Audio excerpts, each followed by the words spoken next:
बच्चों, आप सभी कैसे हैं? आशा करता हूं कि आप सभी स्वस्थ होंगे। आज इस वीडियो में हम लेकर आए कि नॉर्थ फ्रंटियर रेलवे ने यहाँ पर रिक्रूटमेंट निकाले आरआरसी गुवाहाटी के लिए, जो कि अप्रेंटिस के लिए दिया गया है। 10वीं पास अगर आप हैं तो इसके लिए आप एलिजिबल हैं। आपको उस ट्रेड का आईटीआई आपके पास होना चाहिए जिस भी ब्रांच में आप फिल करना चाहते हैं, और आपके जो ऑनलाइन एप्लीकेशन की पूरी जानकारी हम इस वीडियो में देने वाले हैं।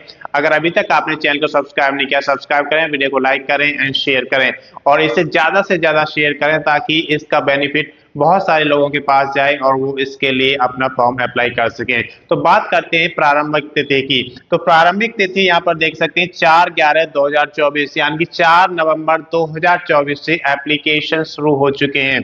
अगर अंतिम तिथि की बात करते हैं तो 3/12/2024 यानी कि 3 दिसंबर 2024 तक आप इसका एप्लीकेशन फॉर्म फिल कर सकते हैं।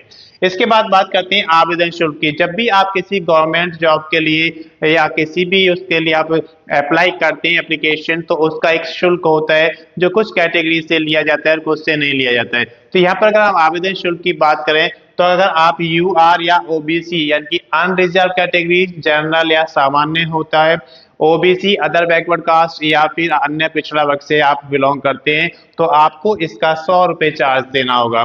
अगर अदर की हम बात करते हैं तो उनको कोई भी यहाँ पर शुल्क नहीं देना है, आवेदन शुल्क उनका शून्य रहेगा। अगर आप महिला कैंडिडेट हैं तब भी आपको कोई आवेदन शुल्क यहाँ पर नहीं देना है। बात करते हैं कि जब आपकी ऑनलाइन एप्लीकेशन है उसका जो ऑनलाइन आप फी पे करेंगे तो वो किससे करेंगे? 3/12/2024 तक आपको, यानी कि 3 दिसंबर 2024 तक आपको आवेदन शुल्क जमा करना होगा। इसके बाद बात करते हैं आयु की। तो आयु भी एक क्राइटेरिया होता है हर गवर्नमेंट जॉब का कि आपकी मिनिमम आयु क्या होनी चाहिए, मैक्सिमम आयु क्या होनी चाहिए। तो यहाँ पर देखें, मिनिमम आयु आपकी 15 वर्ष होनी चाहिए और मैक्सिमम 24 वर्ष, यानी कि कम से कम 15 साल के आप होने चाहिए और अधिकतम जो आपकी आयु है वो 24 साल होनी चाहिए। अगर उससे ज्यादा है तो आप इसके लिए एलिजिबल नहीं होंगे। लेकिन अगर आप ऐसी कैटेगरी में आते हैं जहां पर आपको छूट दी जाती है तो छूट भी यहाँ पे दी जाएगी। एनएफआर आरआरसी के नियम के अनुसार जो भी आपको छूट दी जाती है वो छूट आपको प्रदान की जाएगी। इसके बाद बात करते हैं योग्यता की। तो योग्यता यहाँ पर 10वीं पास अगर आपने किया हुआ है किसी भी यूनिवर्सिटी से या किसी भी आपने रिकॉग्नाइज्ड बोर्ड से, तो आप इसके लिए एलिजिबल हैं। लेकिन जिस ट्रेड में आप इसका फॉर्म फिल करना चाहते हैं तो उस ट्रेड का आपके पास आईटीआई का सर्टिफिकेट भी होना चाहिए। तो इसमें आपका 10th के साथ साथ आईटीआई भी होना चाहिए और संबंधित ब्रांच, जिस भी ट्रेड में ब्रांच में आप भरना चाहते हैं उसी का आपके पास आईटीआई होना चाहिए। इसके बाद बात करते हैं कि कुल पदों की संख्या कितनी है। तो कुल पदों की संख्या 5647 है, जो कि आरआरसी गुवाहाटी के अंदर जितने भी ब्रांचेस होंगे उन सभी के लिए यहाँ पर एप्लीकेबल किया गया है। सबसे पहले हम बात करते हैं कटिहार। तो कटिहार के वर्कशॉप के लिए यहाँ पर 812 वैकेंसीज निकाली गई है। कटिहार जो कि आपका एक रीजनल है जहां पर 812 वैकेंसी वर्कशॉप के लिए दिया गया है। उसके बाद बात करते हैं हम अलीपुर द्वार की। तो अलीपुर द्वार जो है वहां पर 413 वैकेंसी निकाली गई है। ये सारी वैकेंसी अप्रेंटिस के लिए हैं। उसके बाद बात करते हैं हम रंगिया की। तो रंगिया में 435 वैकेंसीज निकाली गई हैं।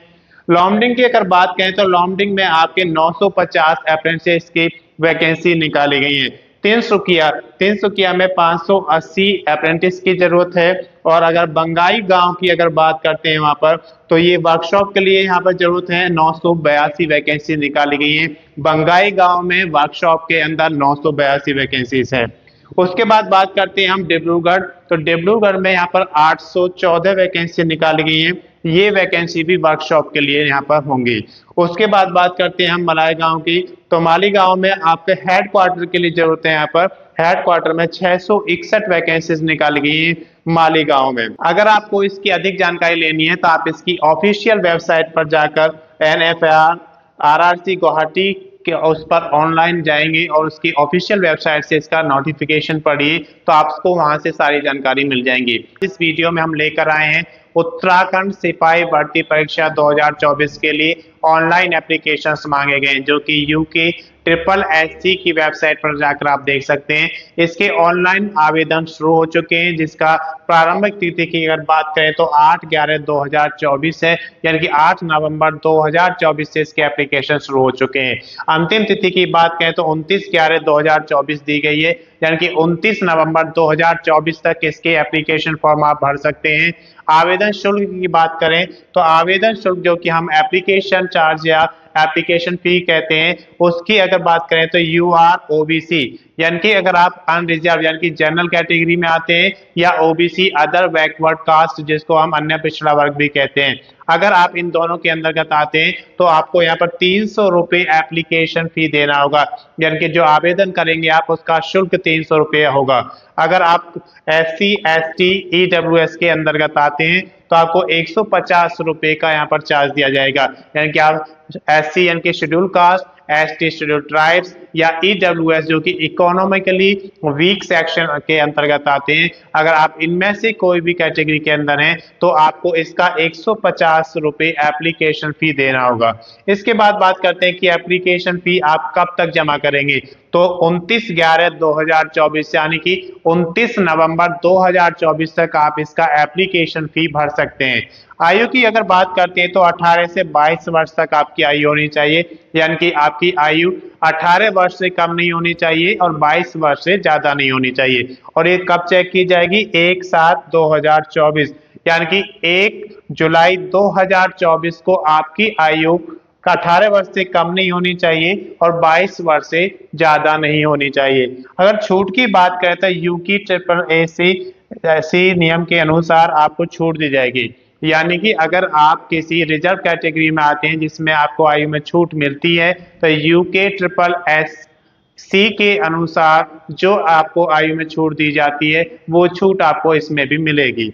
इसके बाद योग्यता की बात करते हैं तो अगर आप किसी भी रिकॉग्नाइज यूनिवर्सिटी या रिकॉग्नाइज बोर्ड से 10th+2 पास किए हैं, 12th पास हैं, तो आप इसका फॉर्म भरने के लिए एलिजिबल हैं।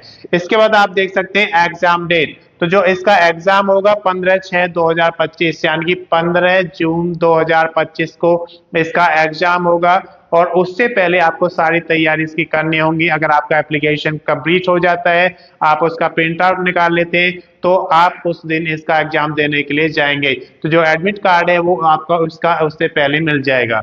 बात करते हैं कुल पदों की, तो कुल पदों की संख्या यहाँ पर 2000 दी गई है, यानी कि जो सिपाही भर्ती आपकी हो रही है 2000 पदों पर की जा रही है, जिसमें से सिविल के लिए 1600 पद हैं।